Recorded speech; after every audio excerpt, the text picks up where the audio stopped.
All right, and it's now 28 minutes to 7 o'clock. Time for us to see what's making headlines on the dailies. And I will introduce the panel that we have this morning. To my immediate left, we have Susan Auma, who is a governance consultant. And we're also joined by Joe Halende, who is a political analyst. Lady and gentlemen, thank you for joining us this morning, bright and early, to review what's on the dailies. And we'll start immediately with the Standard, where we have, actually the Standard and the Nation have headlines regarding the same subject, so we can handle both at the same time. And on the Standard, it's fleeing Obado held over mystery guns. So this man, Obado, is back on the headlines, albeit for a different thing this time. We do know that initially he had been arrested in connection with the murder of the university student Sharon, and later on he was also being investigated for matters to do with graft. But now, as that was going on, some guns were found in his house and in his office, and that's 8 of them to be precise, one of them apparently being unlicensed, so he was arrested. So let me start with you, Susan. This man, Obado. Well, this man, Obado. Well, this man, Obado, I don't know, but probably what Kenyans expected of him is to be a little bit quiet, to just take a leave, sit somewhere, and because work in the background. Work in the background, because the matter before him are so much grave, and are matters of public interest. So when he comes out so actively in politics, you know, with politics, you will always brush with the law. You will always say something that can be misinterpreted. And yesterday, when I was going through like the social media vibes, I mean, people are pointing to the fact that he talked about crocodile, you know, so is it the crocodile, or, you know, and apparently in this country now, crocodile has assumed another meaning, you know, so if I were him, honestly, I will take a break. Take a back seat and work from the background. Yeah, but maybe some might say that he is innocent until proven guilty, so he can go ahead with his work, you know, and do what he needs to do. Yeah, but you see, look at the kind of conditions, the bail condition that he was given. And they were so tough in the sense that what the judge wanted him to do was to take a back seat. Because if you go through those conditions, you'll easily be provoked. And you see, he is a politician, so assumingly he has so many, you know, political enemies, and people will provoke him. So, and he will have to respond if you... So generally he just exposes himself he's more exposing when he's in the himself. limelight. Joe Halende, do you think, do you agree that maybe he should have perhaps taken a little bit of a back seat and let things cool down a little? Yeah, I don't agree with her entirely, but what I can say, Obado is a man, like the former IG once said, is a man under sieke. Currently in our political landscape, because you can see problems after problems. Are the problems following Obado, or is Obado following problems? But what I want to say is this. You can clearly see there's some kind of tilt. We are seeing that some war has been weaponized in this country, where politicians from a certain corner are being targeted. And this narrative is gaining momentum. Because from the same headline today on the Standard, and even I can see Nation, you can see one side, Obado is under sieke, and the other side, you can see a handshake between Raila and Waiguru. So, if we try to put this through some analytical analysis. How is he under sieke, to use your term, when, I mean, some of these things are glaringly, you know, things that are matters of concern. Murder is a serious case, which of course that we're going to leave because it's in court. We also have matters to do with graft, and we're talking about billions which are unaccounted for, and that is the reason why the investigators went to his house, and they were not even going to look for guns, but on their mission, then they find guns. So really, I would say that the law is just taking its course, and, you know, the agencies are doing what they need to do. Yeah, the agencies are doing what they need to do and what they're supposed to do, but compare the case of Obado's guns and that of Wanjigi. You remember the Wanjigi scenario? The Wanjigi scenario, in fact, it was a machine gun, an automatic machine gun, not even a pistol. But Wanjigi, just to interrupt him, Wanjigi did not have a matter before the court, and a grievous matter like murder case. He didn't have it. If we were trying to compare the situation of Obado and Joey, you know, the Joey, one of the reasons why Joey was denied bail was because of him having been alleged to be trigger happy. So I'm quite sure the reason why this thing now is coming out, and probably that's why it's a burning headline or whatever, hitting headline, is because of the issue of guns. Because then people will be like, given those conditions, are those witnesses safe? I mean, I don't want to comment into the matter because it's in the court, but the thing is, if I were him, having spent 1 month under the bars, I would have gone back to the people of Migori and just concentrate on doing my work. Just work without necessarily. But also that also now brings into focus the question of his newfound bromance with the deputy president. He seems to be following him. And maybe let me start with you, Joe. Do you think possibly that the deputy president is denting his reputation, you know, associating with him, regardless of the fact that he is innocent until proved guilty? But at least let him, you know, at least sort out his baggage first before he comes on board. Yes, before I answer your question, you see, with the Obado's kind of politics, it's this kind of firebrand politics. He's aggressive. He's aggressive. He's not that person who can say that now, let me take a back seat and see what my enemies are planning so that eventually I can overcome. He's somebody who is head-on, who is hands-on. So we are not going to see Obado off the politics. Obado is going to be there. He's going to go head-on with his political enemies. That one I can assure you, with his kind of politics. Then back to your question. Now, that's the new topic in town. Is it that some kind of people are being targeted for associating with someone else? That's the big question in town. And with time, we are going to see these, and it's going to unravel. And when it's unraveled, it's going to be noisy. It's going to be much. Susan, your thoughts on this succession kind of politics where people are being targeted for associating with someone is going to cause some people.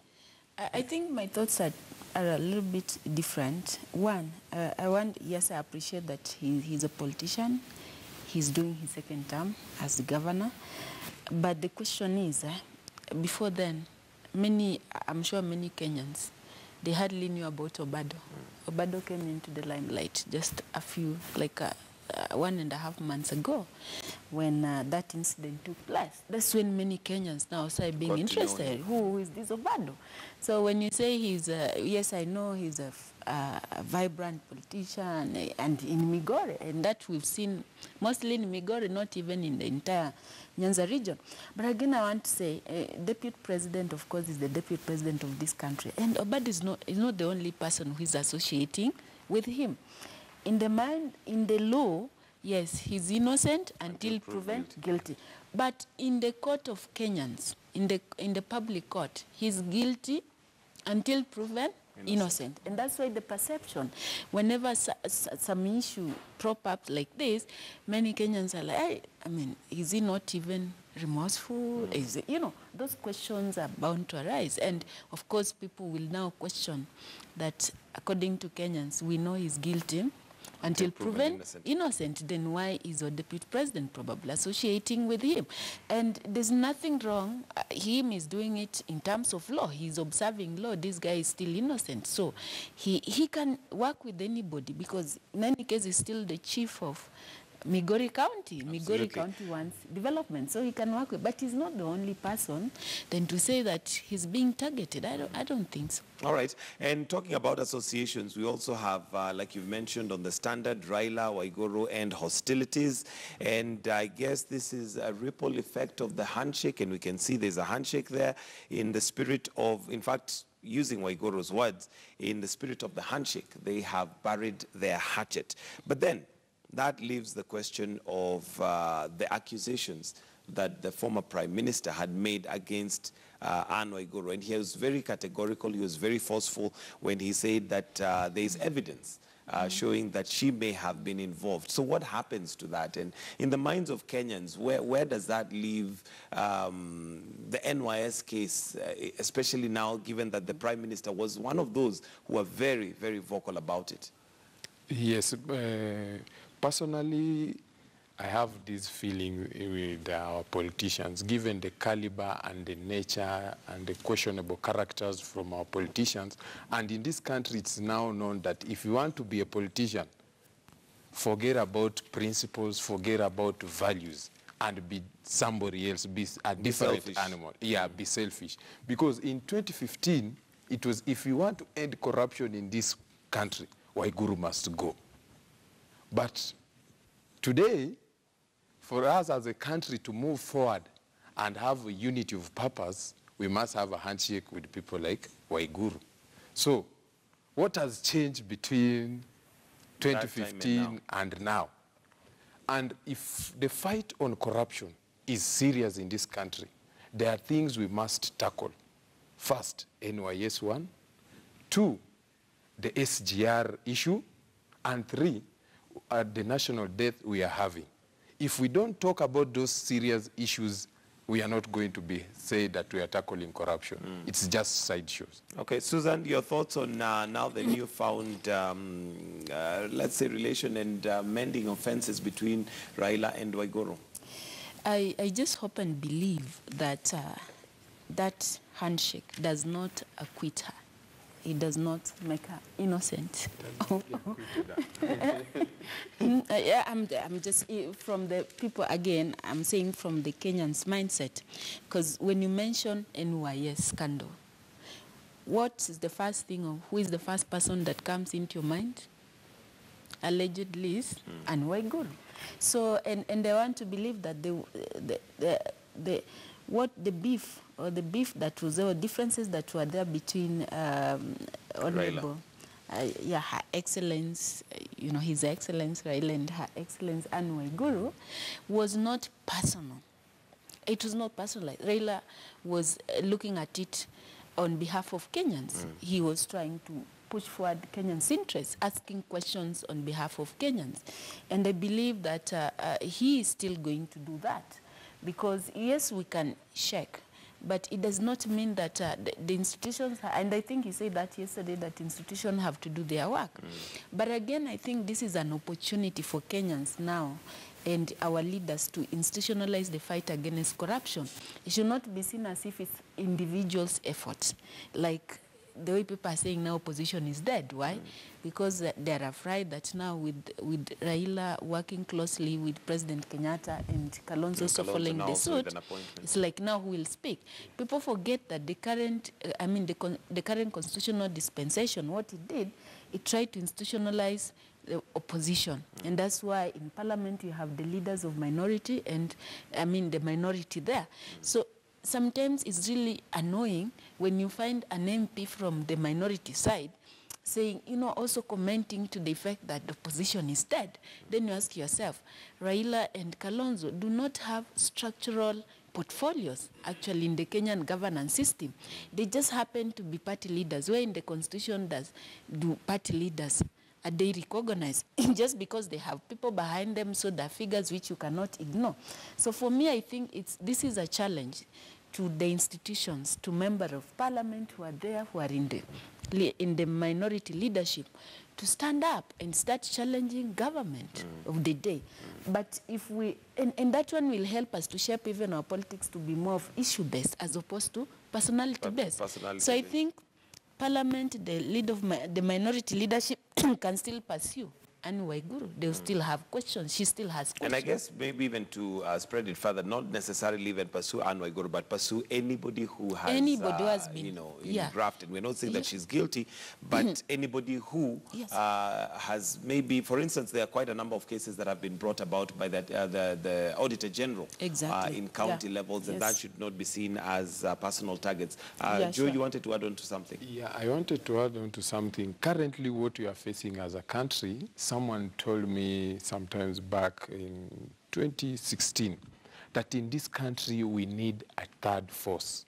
We need some kind of a narrative which is different from the two main opposing parties. And Ababu Namwambo at one time came out and said he's the third force. But yes, and actually that story died just like that. It's not that the story died. Actually, that was the main idea. As a country, we should have a third force, a third narrative, where this narrative at least brings some sense into people. Because all the time, it is us versus them, not about the Wanjiku and not about the people from Bulanda, my village. It's not about them. It's always about us versus them, community B versus C. But we need to have some kind of third narrative, some kind of third force entail? What would that be? It's trying to bring some sense into people.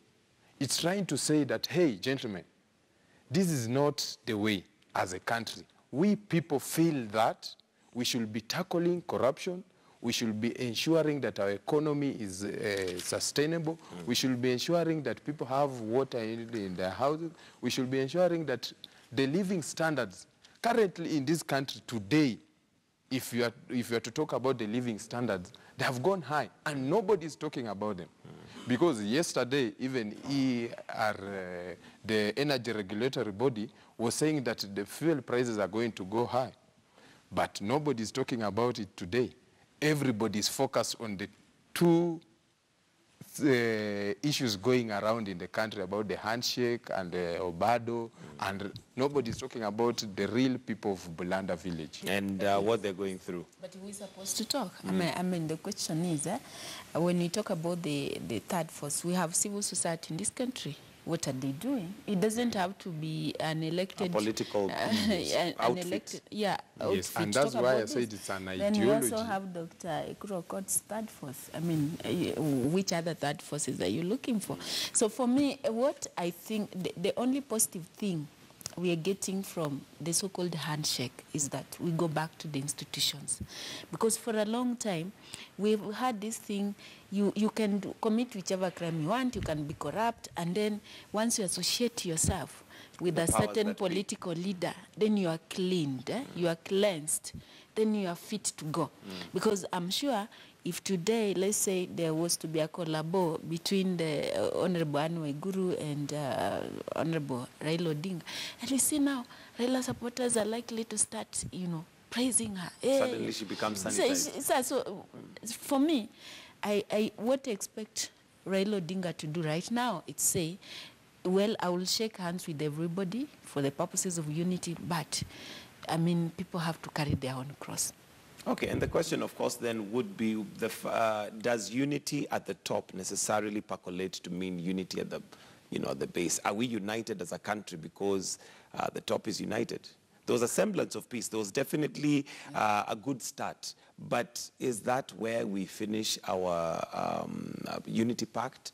Once the principals have, shaken hands and have said, now we are at peace, we are working together. Does that mean we at the bottom then work together? And what happens to some of those concerns that were raised right at the beginning? Electoral malpractices, inclusivity, the fact that we have a very high cost of living right now as Kenyans. Joe? Mike, that's a good question. And one thing I can clearly say is that history can answer your question. We have seen scenarios where politicians come together saying that there's a handshake, there's going to be peace and tranquility in the country. But the moment we are approaching another election, you hear, oh, our MOU was not honored, so we are not party to that thing. We are bolting out. And that's the same thing I'm seeing it's going to happen in this scenario, because politics is the Politics actually is the driver of human progress and prosperity. And the moment that happens in politics where we have this harmony and everything, things should go normal. But in this scenario, we are having a handshake, but people are drawing daggers in the current scenario. And if you ask any politician, he will tell you, on camera, we are having a handshake, but behind the doors, people are after each other. Still scheming, and yeah, of course, planning scheming. towards 2022. Yes. We'll need to wind up shortly.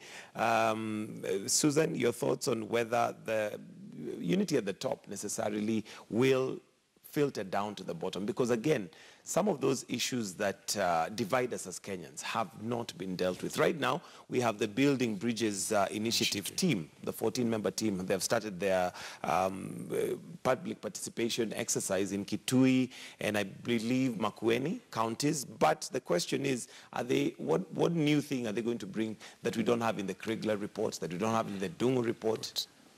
Probably the question should be, are those issues people's issues or are they politicians' issues? Most of these issues that divide us, like you said, happens to be politicians' issues. What Kenyans are concerned about is putting food on their table. Look at the way the economy is. Everybody's complaining. He's just talked about the fuel price and everything. Those are the issues. But then Kenyans are getting also tired, and this one you can read it from their conversation, the conversation that is going on. Kenyans are getting tired because every time we pretend to be peaceful, we pretend, they tell us once we are peaceful, we are going to put food on your table, but we end up not having that food on the table. And after 4 or 5 years, we still go back to where, MOU fell out or ABCD. So probably what Kenyans are hoping for, that this time round, if there are any issues, let's flag them out, like the Building Bridges Initiative. And people are watching to see, well, if we change this constitution, is the constitution the problem anyway? Is it the problem, or is it not the shifting of goalposts by the politicians themselves? Because today, it's working for them. Tomorrow, I'm not in power, it's not working for me. So for me, I think we are not peaceful down there at the grassroots. We are not yet peaceful. We are not yet peaceful. We are just surviving. Okay. Kenyans are surviving. Yeah. All right, and well, because of time, we'll have to wind it up right there. But the headline on the Daily Nation is Obado lured out of Ruto's function and locked up. Again, this is something we already talked about, and this is in relation to some guns that were found in his house as the investigative teams were combing his house looking for evidence of matters to do with graft. So, of course, right here on KTN News, we'll certainly be following up that story. He's supposed to appear in court today, and we shall definitely be keeping you posted on that. For now, at 5 minutes to 7, we're going to take a short break and release our KTN Home viewers. Those of us on KTN News and those who'd like to continue this conversation on KTN News, I'm going to be having a one-on-one with Dr. Ekuru Aukot. He is the leader of Third Way Alliance, and we'll be looking at matters, politics, and where we are as a country. And of course, with the handshake and also with the two principals, Raila Odinga and Kalonzo Musyoka, getting jobs, as it were. What does that mean for Kenya? Where is the opposition? What's the voice of the opposition? What's the way forward? Are we really resolving the issues that make us fight every 5 years? That's a discussion we're going to be having when we come back. For now, we take that break. Do stay with us. We'll be right back in just a bit.